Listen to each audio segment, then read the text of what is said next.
He's a graduate of Bayonne High School in Bayonne, New Jersey, where he was born. He graduated from Harvard College in 1962 and continued graduate studies at Harvard and was a teaching fellow in government. In 1964, he participated in Freedom Summer in Mississippi, as did many other Jewish students his age, including Michael Schwerner and Andrew Goodman, who were killed that summer in Mississippi, along with James Chaney, because they, like Barney Frank, were helping African Americans register to vote.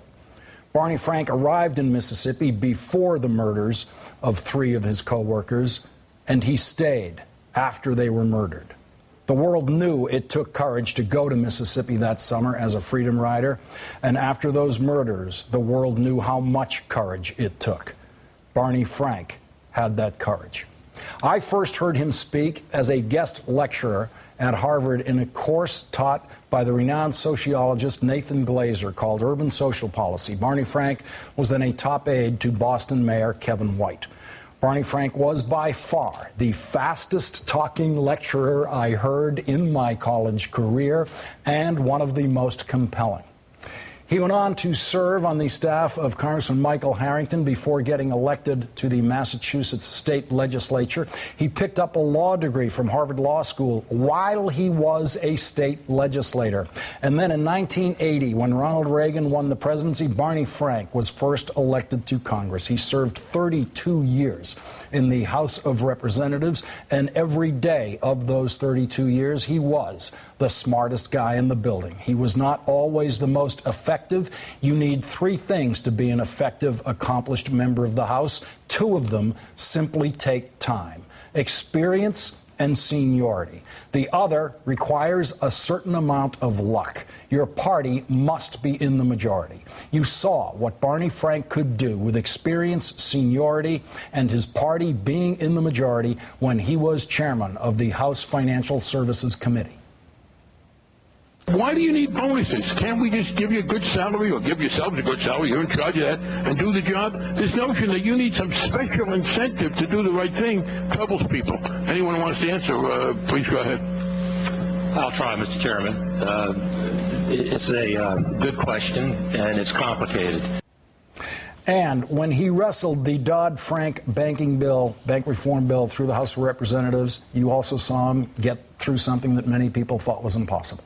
Last week, after Barney Frank said he would like to be the temporary appointed senator from Massachusetts when John Kerry becomes Secretary of State, a former chief of staff to Governor Deval Patrick tweeted, "I respect Congressman Frank and what he has accomplished, but there are better options for Massachusetts Senate interim appointment." We asked that former chief of staff who he thought the better options are. He gave us the names of 3 women: a former president of MIT who is currently on the board of General Electric and Qualcomm, a retired Massachusetts Supreme Court justice, and a Bank of America executive. He also gave us the name of a man who is the head of the Massachusetts Taxpayers Foundation. In other words, no one with any idea how the United States Congress, and specifically the United States Senate, actually works.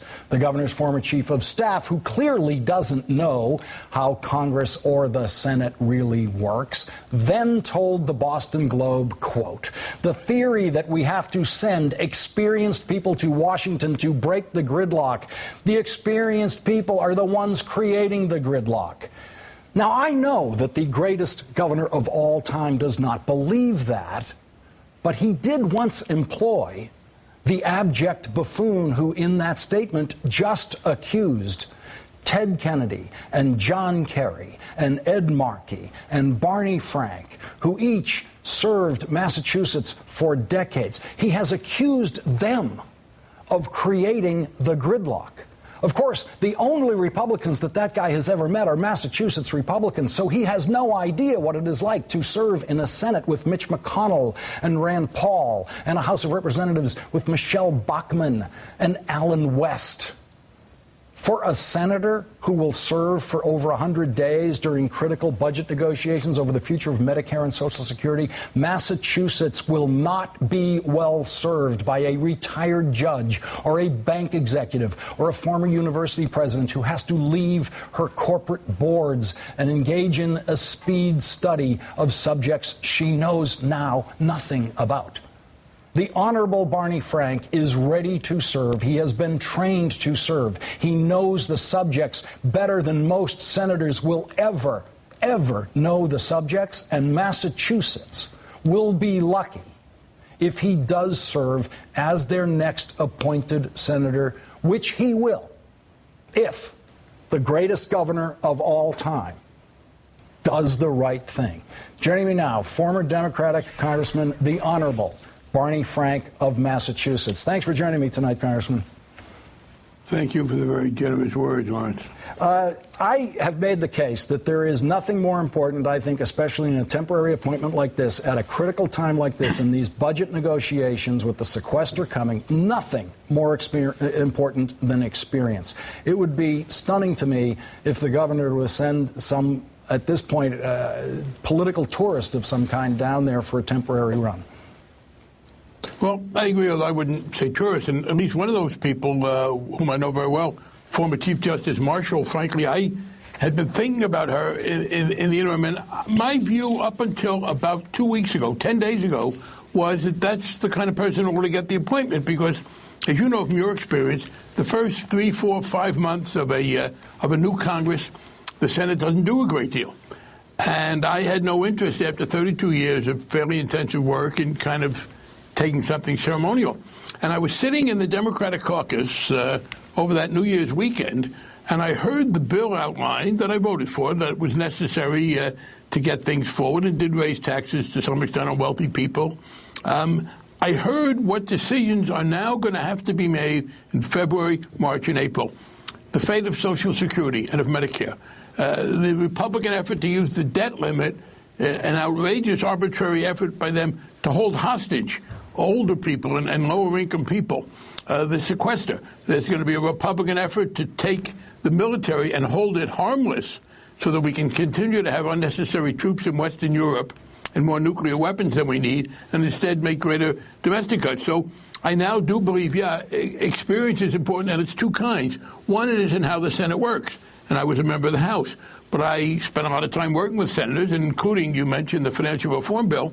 I was the chairman of a 3-week conference, including senators, and worked closely not just with Chris Dodd and others, but with some of the Republicans.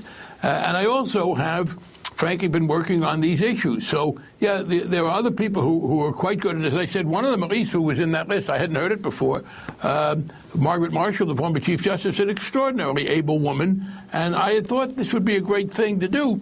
I just feel a little immodestly, perhaps now, given the fact that this is not going to be a normal Senate. These next 3 months are going to be about as important a set of 3 months as we've had, maybe since the New Deal, because we've compressed these things in there. And that's why I volunteered. And I did have people say, well, you're not supposed to volunteer. And frankly, my view is that's kind of junior high school stuff. The difference between me and a number of other people who want to be the interim senator is that I've said so publicly, and the rest are being coy. Yeah, and it's a public position, and I think presenting oneself publicly as an option is a crucial part of it. The Progressive Change Campaign Committee has started a PointBarneyFrank.com website. They were highly instrumental and early backers of Elizabeth Warren's candidacy.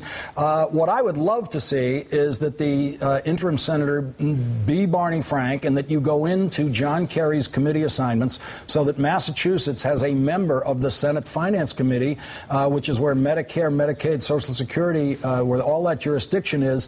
And you know there's going to be tremendous pressure on those programs in the first 2 months, uniquely because of this sequester situation. I mean, you and I are both staring at this first 2 months, 3 months of this Senate session saying this truly is extraordinary that all of their work is front-loaded like this. Right.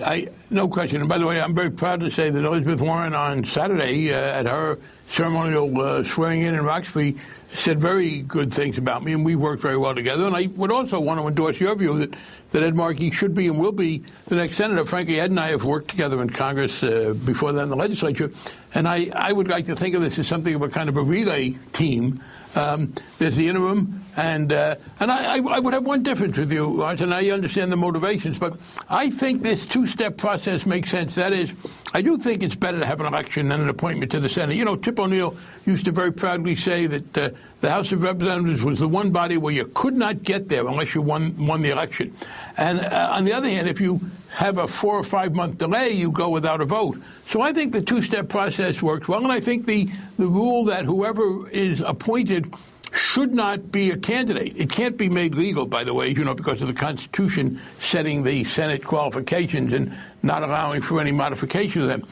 But given that, as I said, on December 28th, I didn't really want that job. When people asked me, do you want the Senate appointment? I said, it's literally, I've just retired. It's kind of like being told a week before graduation, you got to go to summer school.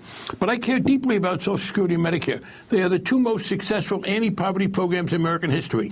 And to put off Medicare or to deny a full cost of living increase to elderly people living on $1,500, to protect a bloated military budget, and it's bloated not because we have bad people in the military, but because we have put them into situations where they shouldn't be and instead cut out on environmental or healthcare or education or housing. Those things trouble me deeply. And I literally, as I sat there in the caucus and learned what the decisions were going to be, as you said, extraordinary, important decisions, crammed into a 3-month period. Delay won't be an option because you have these new deadlines.